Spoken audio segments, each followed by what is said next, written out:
Hey everybody on YouTube, this is Rick Thomas from Obsolete Video Services. Good afternoon.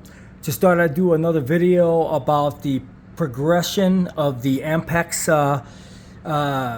video 1-inch video machine that I'm working on for these massive collections that we're going to be doing here. 700 tapes, and as I spoke in previous videos, we got some serious capacitor issues. I assume on the machine that I got coming, I'm going to have the exact same problem. So I just wanted to do a little bit more of a follow-up on this so you guys have a good idea what it takes to do video recovery. You just can't go down to the local drugstore and get a copy of a videotape that's this old. Yeah, most places don't even have machines like this. Can't go to the local video store. Most people only do like small stuff like High 8 and VHS and Betamax. This is specialized broadcast type of recovery, okay?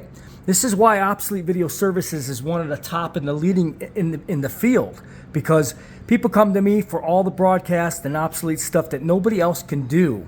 So I just thought I would let you guys know that. This is not a small mom and pop place that just transfers High 8, VHS, or Betamax. We do broadcast, obsolete broadcast transfers, stuff that's from the 60s, 70s, and 80s. Broadcast television video footage, which is basically what these tapes are. They're 1-inch tapes, so that's high quality, which most 1-inch broadcast stuff is all 1-inch. So I'm sure the quality on these is pretty decent. And then you got machines like this that, like I said, guys, not only do you have to find the machines, you have to have the experience and know-how to bring them back to life.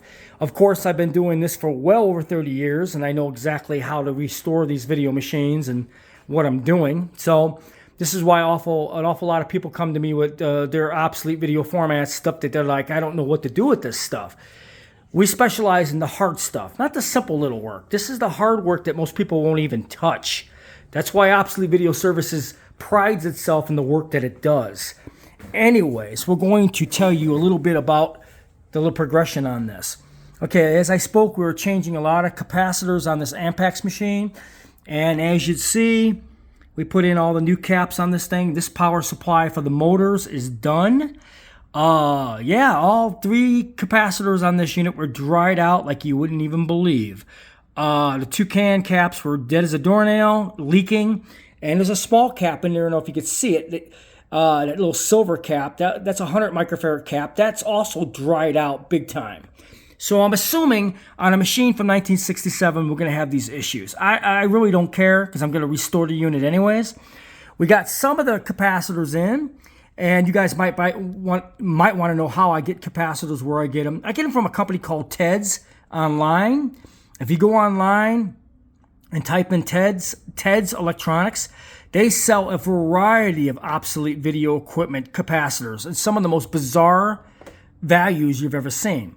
Well, we got a couple big packages of stuff today, various different ones that are going to go on different boards. I ordered stuff ahead of time on a few things because I knew what the values were.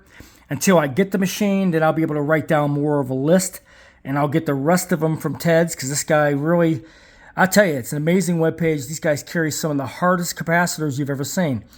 Anyways, I recommend Ted's Electronics for capacitors. You can go online and find them. But guys, when you're dealing with video equipment this old from 1967, and on top of it, the way it's stored, which this was stored in a shed, and most of these are stored in basements and pretty crappy environments, they're all going to be the same. This particular machine, if you have one, just recap the unit. Take the trouble to redo it, because if you don't put brand new capacitors in it, it's not going to work right, and you're not going to get great transfers out of your tapes when you do the video recovery. You want to get the best video transfer possible. This is what you do. It's a lot of work. It's a pain in the ass, I know, but sometimes on something this old with a collection this large, I wouldn't even go through the trouble and to redo the whole machine. But unfortunately, we have a holy grail here, and I am going to definitely do the work. Hope you guys enjoyed this video.